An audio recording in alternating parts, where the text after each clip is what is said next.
Ilang ko sa dagat na apoy, di makahinga sa init na dumadaloy. Ialay mo ang bagong pag-asa sa tulad kong nasadlak sa pagkakasala. Provincial Jail, kasaysayan sa mga tinugang ang ilakabuhi, naging bahin sang Provincial Jail. Sa diin ang apat kapamusod sang pader, naging lulubngan sang ilang mga handom kag mga kalipay, nga naging saksi man sang ilang mga pag-antos, kag kabudlay kag paghinulsol. Litong-lito sa nakakabingin ingay, di makatawid sa malawak na lakusan. Ialay mo ang bagong pag-asa sa tulad kong nasadlak sa pagkakasala. Provincial Jail, makig-upod kita sa ila pagpanarambiton, kag makigbahin kita sa ila kalipay, kag pag-antos, nga ilaman na agong sa Provincial Jail.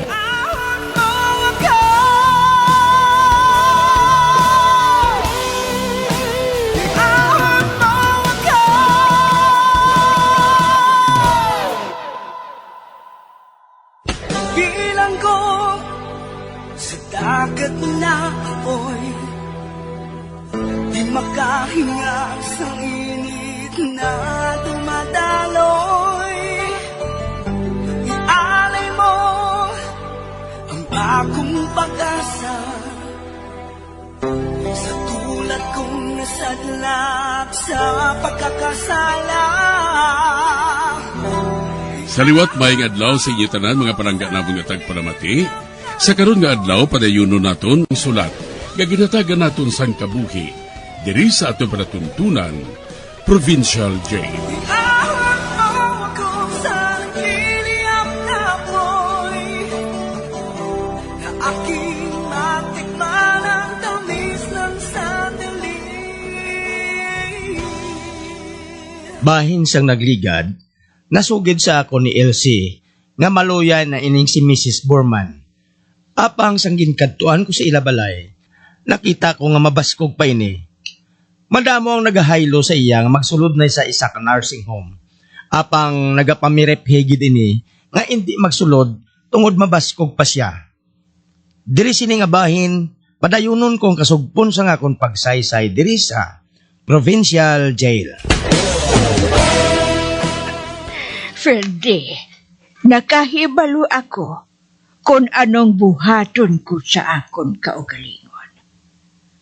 Apang, ang masiling ko lang, wala siyang kamatuuran ang ila ginasiling party sa akon.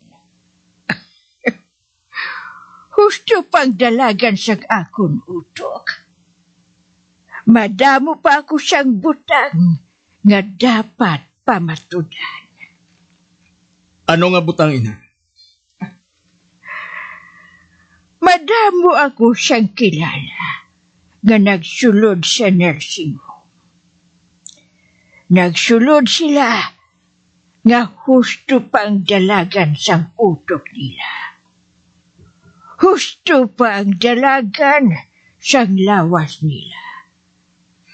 Apang pagligad sang pila ka adlaw, nahibalaan ko na lang nga patay na, kay nahulog sa hagdanan. Kuno, nagahandom ini nga magsaka sa Mount Everest. Ang iban, nabungguan, kay nagpangawat sa paglakad. Gani nabungguan sila sang salakyan.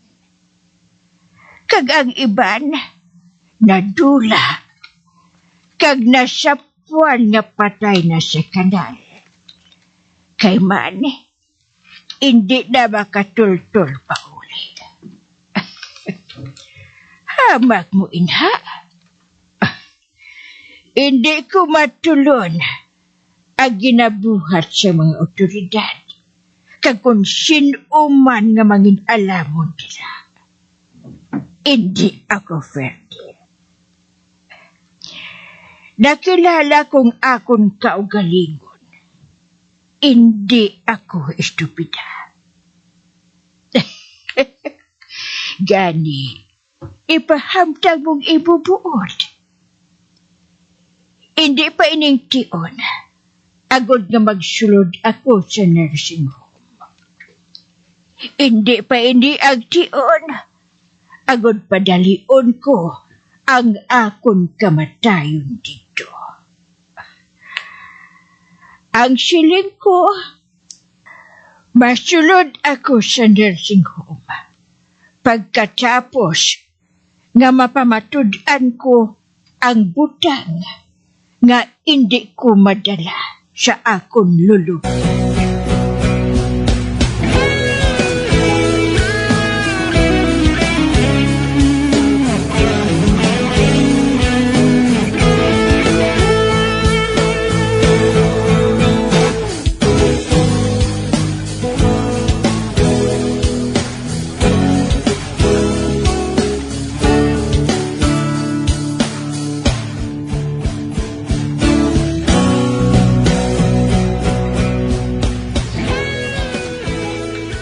Nagasugid siyang matuod si Mrs. Burman. Nakita ko nga bisan maputi ng iya buhok.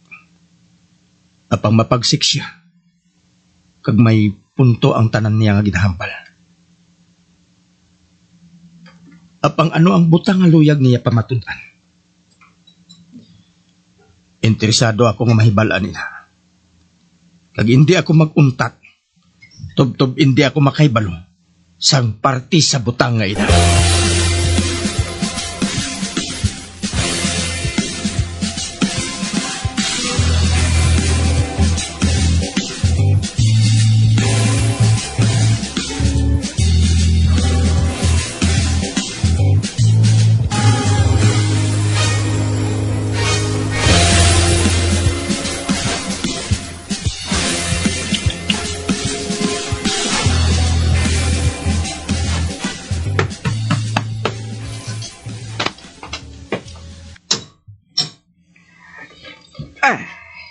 Payong aga, Mrs. Burman. Oy, Ferdy, ikaw gali. Sulod, magsulod ka. Timing gid ang pag-abot mo. Naghahanda ako sa pamahaw. Dali, opdi ako. Nakatapos na ako, Mrs. Burman. Kun amo, pwede na lang siguro ang kape. Samtang nagasugilanon kita. Aba, oo. Okay, good, Mrs. Kun amo, magsunod ka sa akon sa kusina. Matahom ang silak sang adlaw nga nagasulod dito.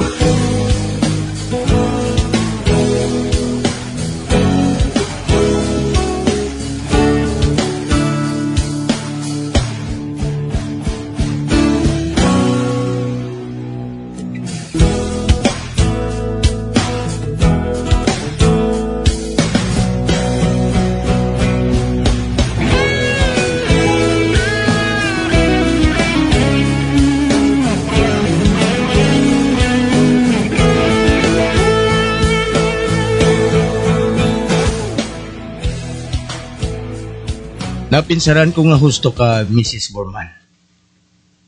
Ikaw lang makaibalo kung saan o ka masulod sa isa ka nursing home.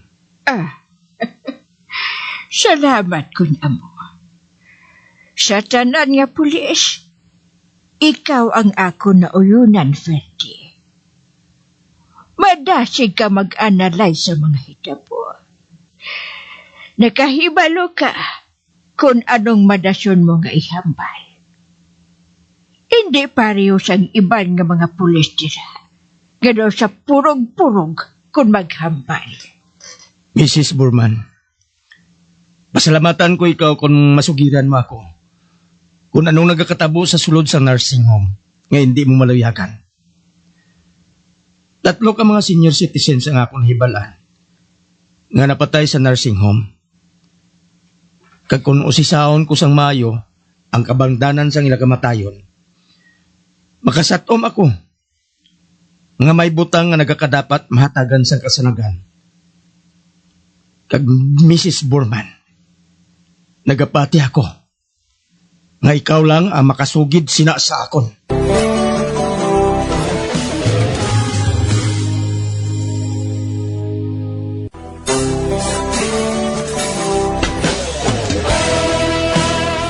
Naghatag sang interes sa akon ang ginpanghambal sa akon ni Mrs. Borman.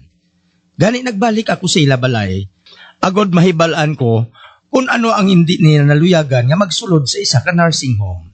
Sa pagpadayon ko pagid, nagaduha-duha ako nga buhaton ini Mrs. Borman.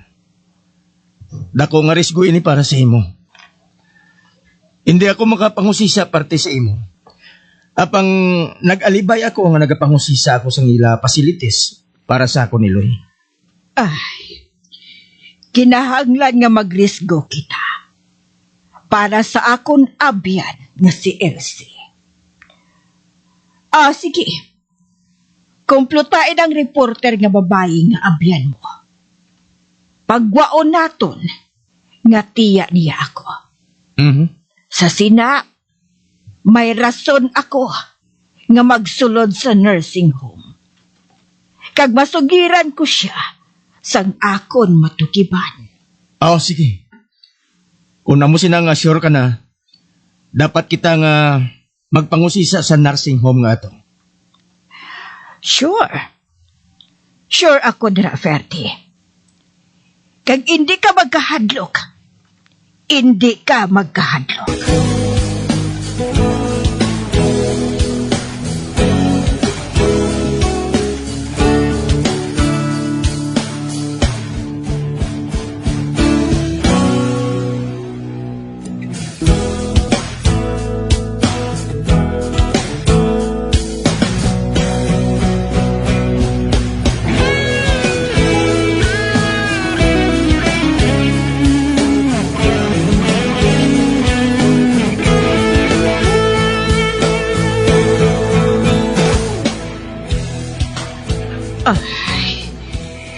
Tatlo ka adlaw na ako diri sa nursing home. Kag ang akon computer, ang mga libro, kag telepono, ginkuha na ni Elsie. Kag gin-storage sa isa ka storage house. Tatlo ka adlaw na ako diri. Apag wala pa ako sang nasatuman, nga bisan ano nga butang, agod makasiling ako nga may malain nga nagakatabo diri. Apang, hindi madula sa akon kaisipan ang ginhambal ni Elsie sa akon. Nga kinahanglan, mapunggan ko sila nga hindi maagom ni Elsie ang iya kamatayon. Kag amo ini, kung nga ang haari ako diri. Nagapakuno-kuno ako diri sa nursing home. Apang nagapanilag ako, nagaakto ako nga isa ka spy para kay Ferdy kag kay Elsie.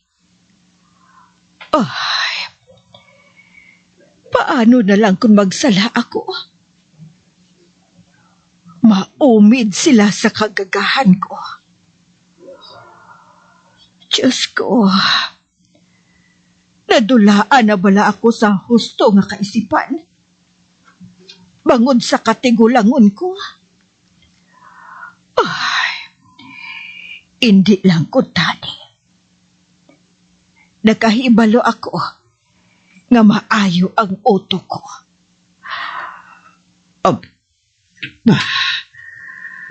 Kalain sa nabatsyagan ko.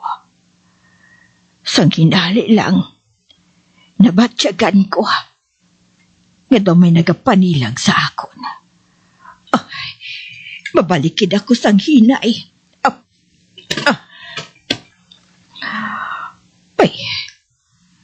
May aragid. May aragid. May nakita ako nga lalaki. Bag-o lang na siya magsulod sa nursing home nga ini. Kaina ko lang siya nakita nga nagakaon sa dining room.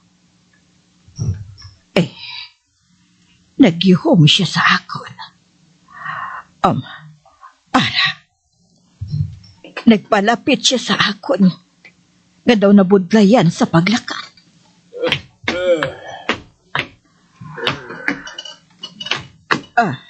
Luyag mo bala nga updan ko ikaw sa imo kwarto? Salamat. Pero okay lang ako. Daw mapatihan man nga 88 anyos na ako? Ha? May, nagapakuno-kuno ka daw hindi na makalakad. Ang akon kwarto, dason sa imo kwarto. Kag nakita ko ikaw nga nagpanaog dirao. Nakita ko ikaw halin sa bintana. Kag maglakat pa kadto sa kakahuyan. Ano? Ano iya ang drama mo, Mrs.? Nagsulod ako diri sa nursing home. Bangod, luyag ko makapatod nga maayo para sa akon ang nursing home nga ini. Pero may nakita ako nga wala ko maluyagan. Ate, anong wala mo maluyagan? Hindi ko pa mabingko, pero amo inang nabatyagan ko. Amo mo na ang nabatyagan ko, Man ang kawatan, mahapos maapot, sang pariyon iya nga kawatan. Uy, may nagapadulong. Si Mr. Jerry na. Pabalikon niya ako sina sa akong kwarto mo. Dali ang imo fiki nga akto. Kayo masiling lang kita nga ikaw nagalakat pakadto sa kakahuyan. Kagin sunod ko lang ikaw. Di nagali ang baston mo? Wala ako sa baston. Ginakiang-kiang ko lang ang isa ko katiil. Ay, gali. Siling ko ged nga ari ka mo diri. Okay ka na, Nay? Ti una agad niya magbalik ka mo sa inyo kwarto. Magtulog anay ka mo nga duwa, ha? Tulog ka mo bali duwa ka oras. Dugay-dugay man niya po na kita. Amo ka man, Sir Jeff, ha?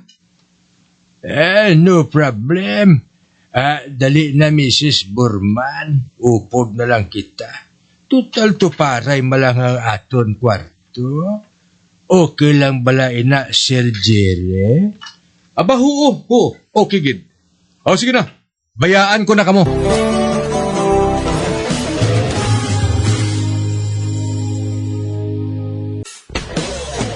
Bilang ko sa dagat na apoy, di makahinga sa init na dumadaloy.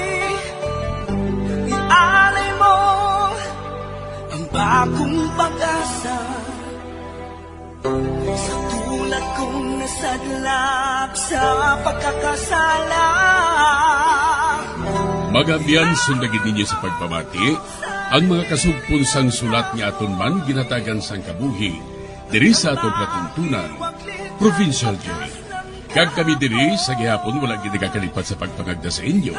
Gakun kabuman may kasaysayan, ipadala lang diri sa atong platuntunan, Provincial Jail, DYWB, Bombo Radio, Bandalagan, Siyudad Sang Bacolod. Sa direksyon ni Melvin Gatuslao.